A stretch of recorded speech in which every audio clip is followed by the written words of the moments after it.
কেমন আছো সবাই? আজ তোমাদের শোনাবো এক সত্যি ভালোবাসার গল্প। আজ আমার সঙ্গে গল্প পাঠে রয়েছেন পুষ্পল বোস আর রিঙ্কু চ্যাটার্জি। সূত্রধারের ভূমিকায় যথারীতি আমি অর্ধেন্দু। তাহলে আর দেরি নয়, চলো শুরু করা যাক। অফিস থেকে বাসায় ফেরার সময় হঠাৎ খেয়াল করি আমাদের অফিসের একজন স্টাফ রাম হাতে একটা গোলাপ নিয়ে রাস্তার পাশে দাঁড়িয়ে আছে। আমি গাড়ির কাঁচটা নিচে নামিয়ে বললাম, আরে রাম, এইখানে কি করছো? হাতের লাল গোলাপটা পেছনে লুকিয়ে রাম বলল, বাড়ি যাব স্যার, তাই রিক্সার জন্য দাঁড়িয়ে আছি। আমি বললাম, তোমার বাড়ি কোথায়? আমার বাড়ি উত্তরাতে স্যার। আরে আমার বাড়িও তো উত্তরাতে। এসো, তোমাকে তোমার বাড়িতে আমি নামিয়ে দেবো।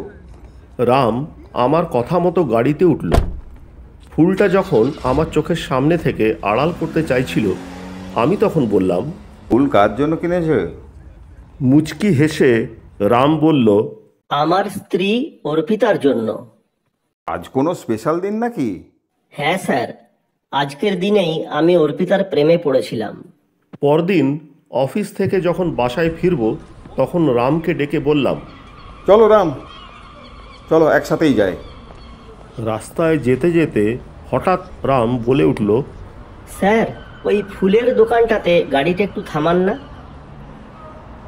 আমি গাড়িটা দাঁড় করাতেই রাম তড়িঘড়ি করে গাড়ি থেকে নেমে ফুলের দোকানটাতে ঢুকলো, আর কিছুক্ষণ পর একটা লাল গোলাপ নিয়ে আসলো।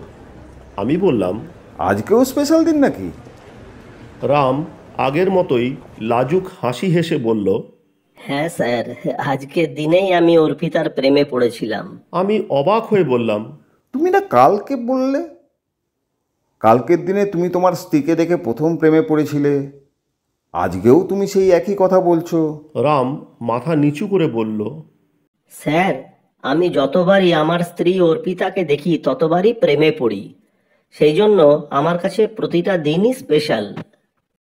ভালোবাসার এমন সস্তা লজিক শুনে মেজাজটা খারাপ হয়ে গেল।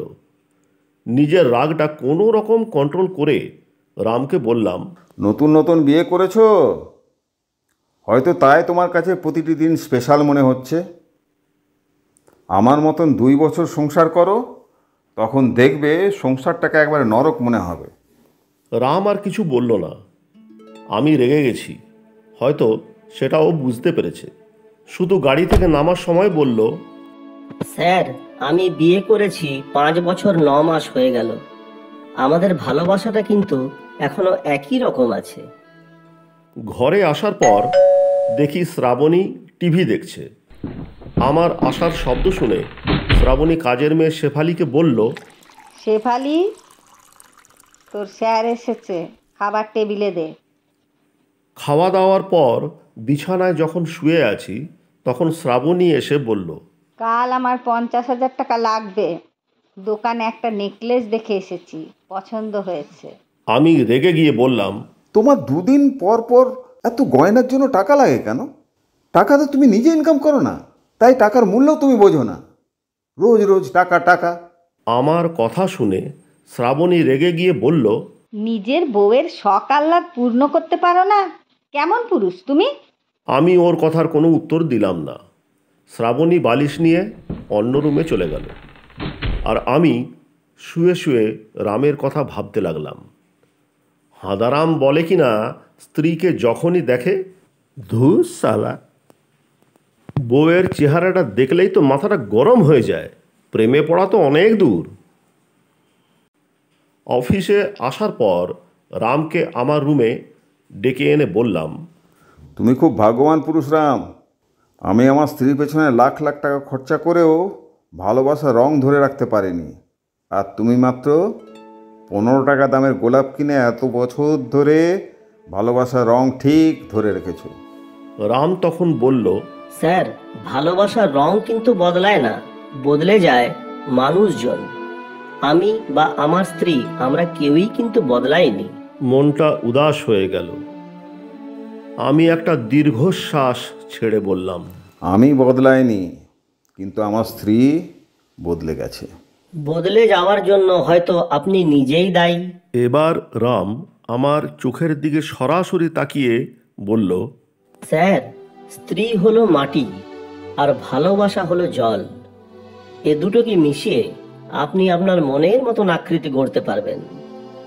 আপনার স্ত্রী কখনোই আপনার কাছে লাখ টাকা দামের জিনিস চাইবেন না। যদি আপনি আপনার স্ত্রীকে নিয়ে কখনো সখনো বেরোন, আর ওই দেখুন রাস্তার কাছে ওই যে ফুচকার গাড়িটা, ওখানে গিয়ে কখনো বউয়ের সাথে ফুচকা খান। আবার আপনার বউ কখনোই আপনার কাছে কখনো দামি গাড়ি চাইবেন না, কারণ আপনি যদি বউকে নিয়ে মাঝে মধ্যেই হুড খোলা রিক্সা করে গোটা শহরটা ঘুরে বেড়ান, তাহলেই তো সমস্যার সমাধান, তাই না? আসলে কি জানেন স্যার, এই ছোট ছোট ভালো লাগাগুলো, এগুলোকেই গুরুত্ব দিতে হয়, স্ত্রীর ইচ্ছের মর্যাদা দিতে হয়। আমার চুপ করা দেখে রাম উঠে দাঁড়ালো। দরজার কাছে গিয়ে আবার আমার কাছে ফিরে এসে বলল, স্যার, সত্যি ভালোবাসা শুধু দামি জিনিসের মধ্যেই থাকে না। একটা 15 টাকার গোলাপও হীরের নেকলেসের চেয়ে অনেক বেশি দামি হতে পারে। আপনি একবার শুধু আপনার স্ত্রীকে বলে দেখুন না যে তোমায় ভালোবাসি। দেখুন, আপনার ভালোবাসার লক্ষ গুণ ভালোবাসা উনি আপনাকে ফিরিয়ে দেবেন। ঘরে এসে দেখি শ্রাবণী আয়নার সামনে তার নতুন কেনা গয়নাটা গলায় পরে দেখছে।